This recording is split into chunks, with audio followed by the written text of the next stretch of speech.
itu isu yang sering terjadi di saat interview.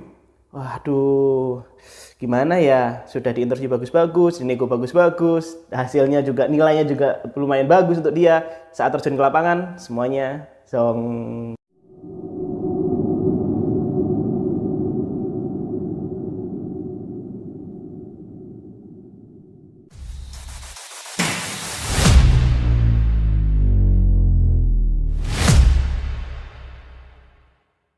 Halo semuanya, perkenalkan saya Wisnu Ardi, saya salah satu Human Capital Coach dari Sinergia Konsultan. Satu hal yang menarik yaitu kesandung saat interview. Nah, apa itu yang kesandung saat interview? Isunya adalah seperti ini, biasanya beberapa business owner atau Human Capital Practitioner itu saat membaca CV, itu melihat tuh CV ada yang bagus-bagus banget, pengalamannya di perusahaan-perusahaan ternama gitu. Dari perusahaan-perusahaan ternama tuh dia pasti ngeliat, ini pasti bagus nih orang ini nih, pasti dengan pengalaman ini orang saya rekrut bisa membantu perusahaan untuk berkembang lebih baik nih.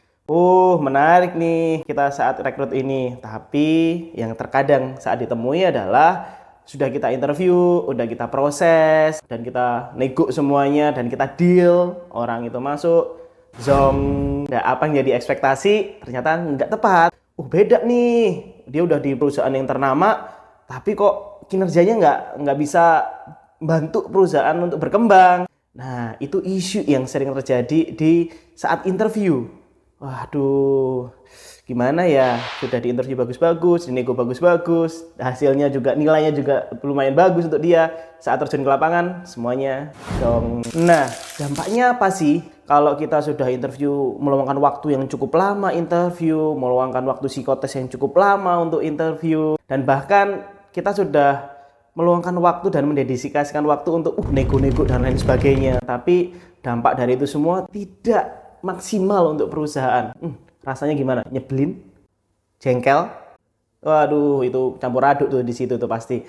Yang dimana harapannya saat proses interview dan kita mendapatkan kandidat adalah dapat kandidat yang tepat. Karena kita udah lihat tuh CV-nya udah bagus. Nah, tapi dampak yang dihasilkan nggak sesuai dengan harapan. Nggak ser banget buat aku, apalagi sebagai business owner. So, dampak satu lagi yang terkadang saat kita mendapatkan hal-hal yang seperti itu adalah tidak mendapatkan dampak yang maksimal atas kinerja orang tersebut. Dia udah kita kerjakan di situ, udah kerja 1 bulan 2 bulan, ternyata dia nggak tahu bikin sistem atau membantu perusahaan untuk lebih tinggi lagi, karena di perusahaan sebelumnya dia hanya dapat sistem yang udah jadi nih, udah mateng. Tapi saat dia create baru dan memulai dari awal, nah energinya itu nggak ada. Dampaknya apa sih kalau kita lihat dari proses interview yang tadi yang kita lakukan? Kalau kita sudah hire orang, tapi orang itu tidak sesuai ekspektasinya kita pasti akan meluangkan waktu lagi untuk hiring orang baru, meluangkan waktu lagi untuk psikotes orang baru. Udah sebelumnya perlu waktu itu, menambah waktu lagi untuk hire orang baru gitu. Selain hire orang baru, kita juga kehilangan biaya. Dampaknya gede juga buat perusahaan. Yang dimana kita juga harus mengeluarkan waktu, biaya lagi. Kemudian ada turnover yang cukup tinggi di perusahaan. Itu dampak yang luar biasa yang terjadi kalau kita tidak menyusun sistem rekrutmen yang tepat dan mencari orang yang tepat di perusahaan. Tips supaya menghemat biaya dan proses rekrutmen kita waktunya lebih singkat adalah yang pertama, siapkan sistem rekrutmen di internal Bapak Ibu semuanya. Nah, sistem internal seperti apa? Bikin SOP singkat terkait proses rekrutmen dari awal sampai akhir.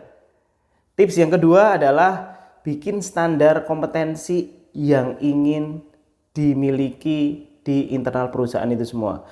Standar kompetensi itu untuk apa? Untuk nanti kita menanyakan ke kandidat saat proses interview sesuai dengan standar yang kita butuhkan. Jadi waktu kita hire kandidat, kita mencari kandidat sesuai standar kompetensi yang kita perlukan. Tips yang ketiga adalah gunakan proses interview yang memiliki reporting. Jadi saat ada report, proses interview kita, teman-teman melihat di situ ada tanda tangan dari interviewer dan ada hasil dari proses psikotes kita. Dari situ jadi bukti pada saat proses rekrutmen kita, jadi satu report yang kita bisa gunakan bahwa proses interview kita sudah sesuai standar yang digunakan. Itu tipsnya supaya interview Anda tidak zong lagi, dan sampai jumpa di video pembelajaran YouTube channelnya Sinergia selanjutnya.